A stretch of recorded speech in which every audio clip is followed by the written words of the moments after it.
Dipersembahkan oleh Luwak vegetable sugar dulu. Wah, rendah gula, nyaman diminum. Ketemu lagi di Hot Room. Pak Menteri Keuangan Perubahan ini sepertinya nyikut melawan siapa aja. Ya, sudah mulai banyak musuh. Tapi di rakyat kayaknya disukain. Pandangan Bapak gimana? Apa selanjutnya yang harus dilakukan oleh Pak Menteri Keuangan ini? Tolong yang singkat untuk selanjutnya bagaimana? Kalau kami ya dengan statement-statement Pak Purbaya itu menimbulkan antusiasme di kalangan publik, industri termasuk positif, kita. Negatif? Ya, positif. Okay. Kita menjadi antusias. Ada seseorang yang berani turun untuk melakukan suatu reformasi ke dalam. Berani gitu? Berani ke dalam. Ya. Dan saya bilang Pak Menteri ini berani menjadi tukang cuci piring dari kebijakan-kebijakan sebelumnya. Jadi kami sebut beliau Menteri Purbaya itu Menteri Cuci Piring. Karena masalahnya adalah masalah yang sudah menahun terjadi di era kemarin-kemarin. Jadi ini harus didukung. Nah, terkait dengan kebijakan mana yang harus didukung, kalau Pak Menteri memang mau mengubahnya, tolong lindungi para pedagang kecil. Tetapi tegakkan hukum terhadap importer yang paling besar-besar kelihatan. Jadi kita beri waktu kepada para pedagang untuk menyelesaikan. Selanjutnya apakah menurut Bapak Menteri memang total langsung melarang atau enggak? Kasih grace period. Ini kebiasaan buruknya pemerintah kita saat ini, menerbitkan aturan berlaku seketika. Banyak sekali. Peraturan sudah lama berlaku. Oh bukan, peraturan-peraturan yang berlaku seketika itu kelihatan sekali Mas. Misalnya safeguard yang barusan ditandatangani Bapak Menteri, kami senang. Tapi berlaku tiba-tiba 10 hari ke depan gitu. Bagaimana dunia industri bisa menyesuaikan itu? Sama seperti terjadinya Permendak 8. Jadi artinya berlaku seketika Bang. Kasih grace period, kasih waktu supaya industri, pedagang, konsumen menyesuaikan diri. Pak Oscar gimana?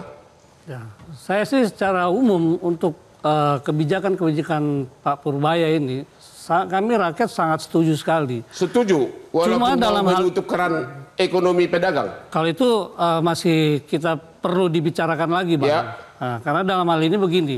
Jadi walaupun mau disakiti, Anda tetap pengagum Pak Purbaya? Ya, saya pengagum beliau. Cuma dalam hal ini yang saya mau sampaikan ke Pak Purbaya ini harusnya dia bijaksana. Dia jangan hanya mendengarkan beberapa perangkat-perangkat pemerintahan yang ada, hanya sebelah telinga aja lah. Jangan hanya satu versi. Dia harus dengar juga dengan versi kita, supaya dia bisa mengambil keputusan itu yang bijaksana. Buat kami sih seperti itu aja. Karena biar bagaimana juga, kami juga UMKM kecil kok, bukannya UMKM yang menengah ke atas. Daya beli yang ada di Pasar Senen, di Gede Bage juga sesuai dengan kocek mereka kok. Intinya sih seperti itu. Manusiakanlah kami semua. Kami hanya cari makan. Kami hanya mencari sesuap nasi, bukan sebongkah berlian, Pak. Bang. Seperti ini. Ya. Pak Fernando. Ya, Bang. Kok Bapak wakil rakyat, kok ekstrim Bang? Kok kayaknya tidak ada sama sekali curahan hati kasih menolong para pedagang ini. Kenapa sih Pak? Duh, saya bukan melawan pedagang, Bang. Jadi gini. Bapak tadi mengatakan import tutup, Bapak setuju? Nggak ada koma-komanya?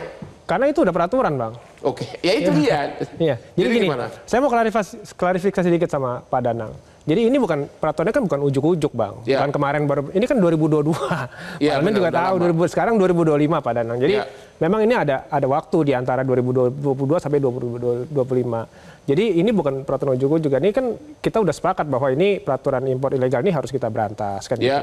Tapi Pak Oscar juga jangan khawatir. Kita punya seorang presiden yang khawatir, yang selalu concern kepada rakyatnya, Pak. Jadi Bapak dari partai mana sih? Saya Golkar. Oh Golkar, kira jadi Gerindra. Nah, saya Golkar. Tapi terus partai apapun Bang, presiden kita adalah Prabowo Subianto. Jadi beliau itu adalah presiden yang sangat peduli kepada rakyatnya. Gitu.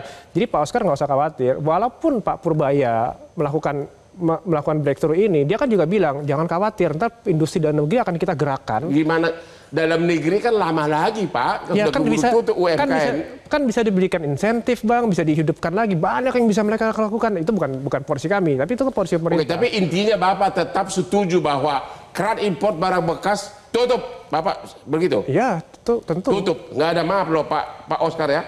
Ya ini kata beliau nih. Memang wakilmu ini wakil rakyat ya. Tutup kan pakai time frame. Jadi tidak seketika dong.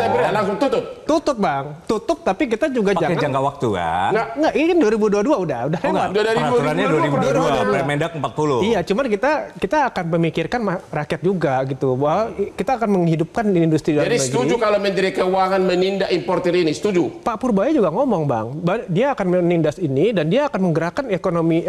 Jadi udah jelas DPR kita mengatakan tutup impor baju bekas. Pak Nainul, gimana analisa saudara? Ya, yang pasti kita harus menegakkan Permendak nomor 40 tahun 2022. Ya. Itu sudah pasti harus ditegakkan. Yang kedua adalah kalau kita lihat penegakan hukumnya itu bukan sampai kepada pedagang saja, tapi juga melibatkan untuk pejabatnya yang bermain di situ. Ya.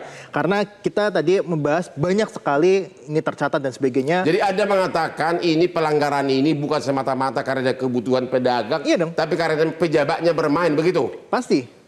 Ya.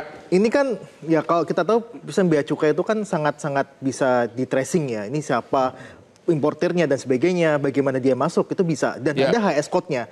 Dan ini yang harus kita telusuri sampai mana pejabat yang dia bermain di situ. Dan ketiga, kalau saya pribadi sebenarnya ini kan barang sudah banyak terlanjur masuk ke dalam negeri gitu kan Bang ya.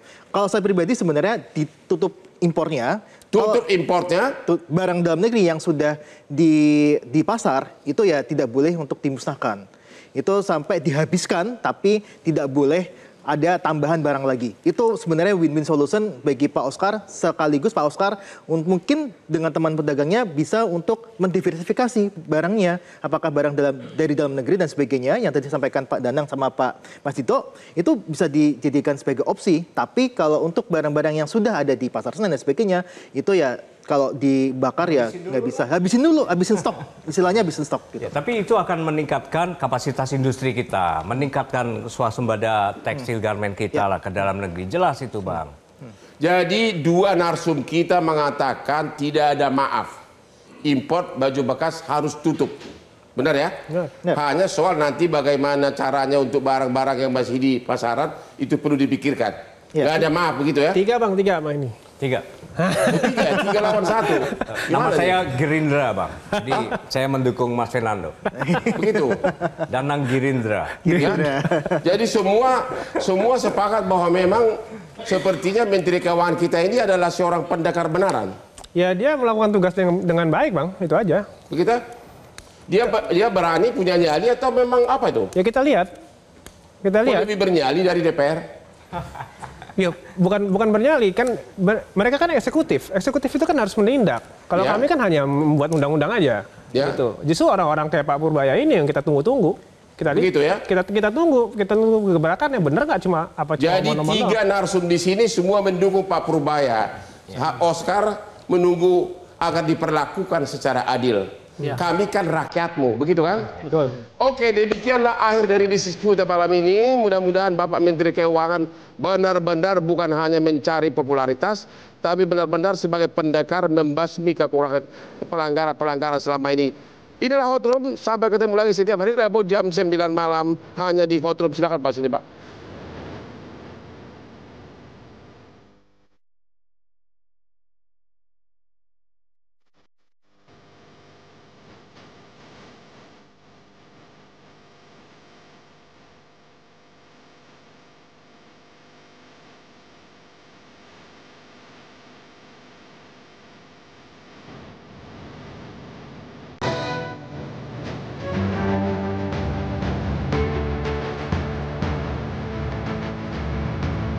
Jelajahi cara baru mendapatkan informasi. Download Metro TV Extend sekarang.